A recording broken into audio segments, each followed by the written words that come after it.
Patiesībā neviens Ellas Tustiņš un vispār Distēla Tustiņš nenotiek bez šī cilvēka.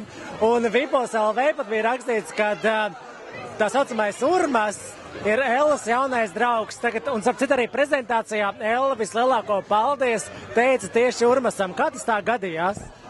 Gadījās tā, kad strādājam kopā, palīdzam viens otram. Šis viņai par cik tāds ļoti svarīgs moments, tad bija jāpalīdz.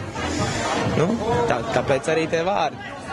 Saki, kas ir tusiņa epicentrs? Kā var radīt labu tusiņu? Es domāju, ka tu noteikti to zini.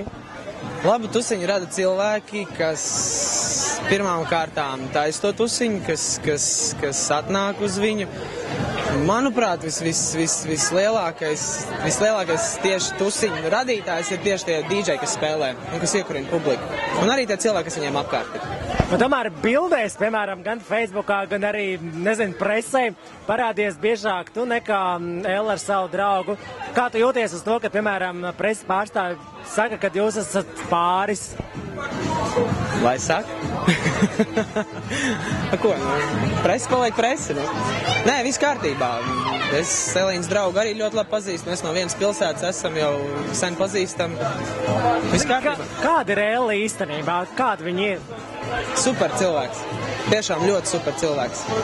Un es tiešām varu pateikties, kad ir sanācis viņu satikt šajā dzīvē. Super. Tie, kas saka, ka viņi ir iedomīgi, tā taču nav. Vispār nav.